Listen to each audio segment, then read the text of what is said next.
Former President Trump skipping across the country today as he tries to sway those last undecided voters. And according to one Trump campaign aide who spoke to NBC, there's been a noticeable vibe shift in the last couple of weeks aboard Trump Force One. Yeah, it's not the normal, quote, Trump show where he tells and retells stories. Trump and his team are now more subdued, focused, and spending time talking business in this final stretch. Joining us now, Anthony Scaramucci, former communications director at the Trump White House. He has endorsed Vice President Harris and is serving as a surrogate for her campaign. Anthony, thanks for being with us. What do you make of how Trump is spending this final stretch of his final campaign?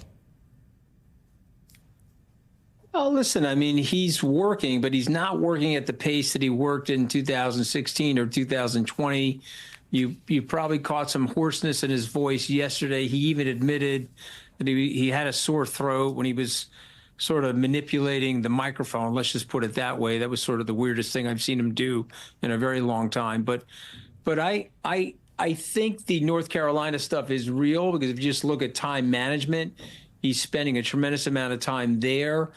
He's going to Grand Rapids, Michigan, which is sort of the last stop that he's done the last 3 campaigns. That's a superstitious thing for him.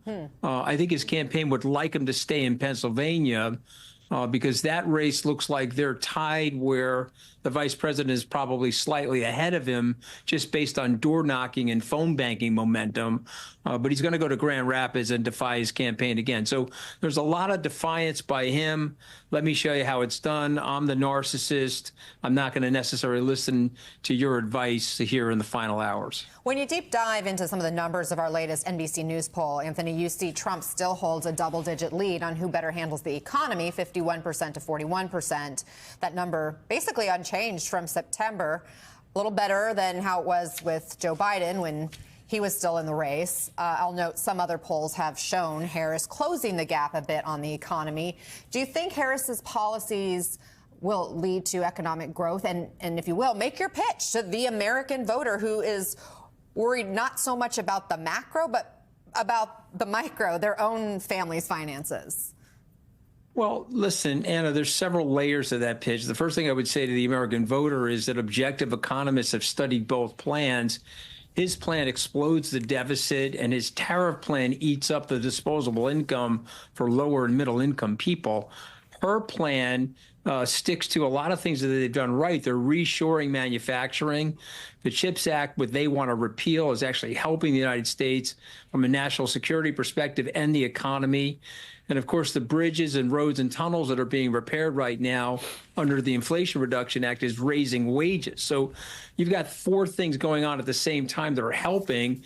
And last but not least, fellow Wall Streeters out there, Trump is talking about ending the independence of the Fed. Anytime that's happened, it's been a massacre of the local currency. So I would tell you her plan is definitively better than his plan. But, you know, I do agree that it's been a problem for her. July 21st to today, not a lot of time to get all of the fleshing out of her economic narrative. It's understandable why she's behind there because he still fronts up as the MC on The Apprentice to many of the voters that are voting for him.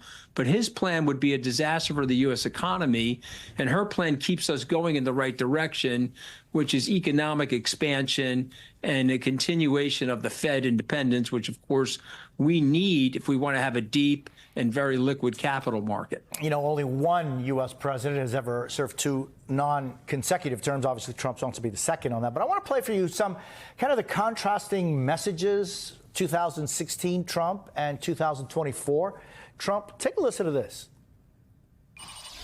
We've got to stop it. We're going to build a wall. We're going to have the largest deportation of criminals in history. At the core of my contract is my plan to bring back our jobs.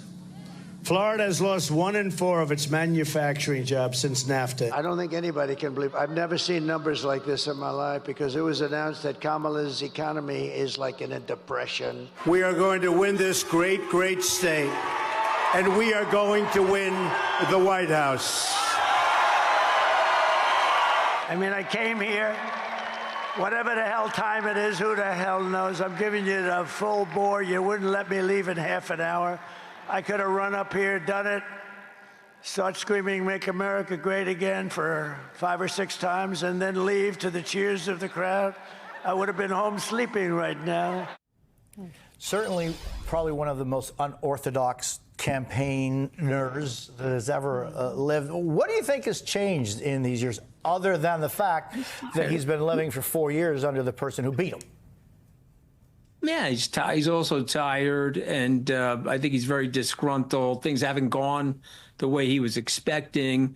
I think if Joe Biden was still in the race, he was sort of expecting that. But I just want to key on the one thing about the deportation, because it does relate to the economy.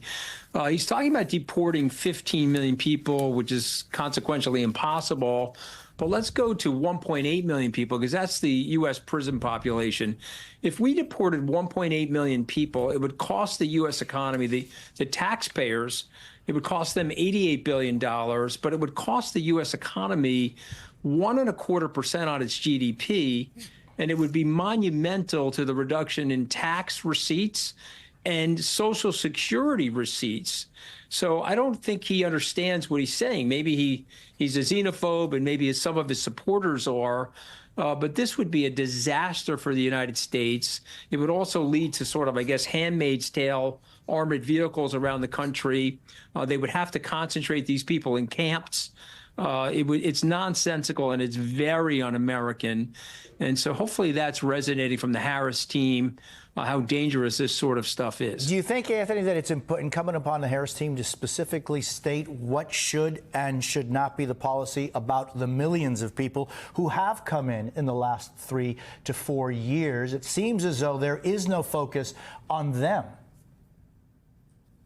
Well, I think it's difficult for them because, there were Republicans, normal Republicans back in the day, and normal Democrats. Remember that group of 8 or group of 12 that were trying to come up with a naturalization plan for these people. But Trump's rhetoric is, and Elon Musk's rhetoric is, there's these people that are coming in and they're going to turn the entire country blue. So it's very, very difficult for the Harris team to talk about that right now in the campaign. But what you find from the data is that there are many people that have come to the country that would register as Republicans and register as Democrats. They sort of assimilate into the country, and they sort of fit the voter profile that we're experiencing now, which is the average in the country. But I think it'd be very hard for her to explain that during this campaign, and certainly not in the last 36 hours of the campaign. Anthony Scaramucci, thank you very much for taking the time and providing your insights. Appreciate it.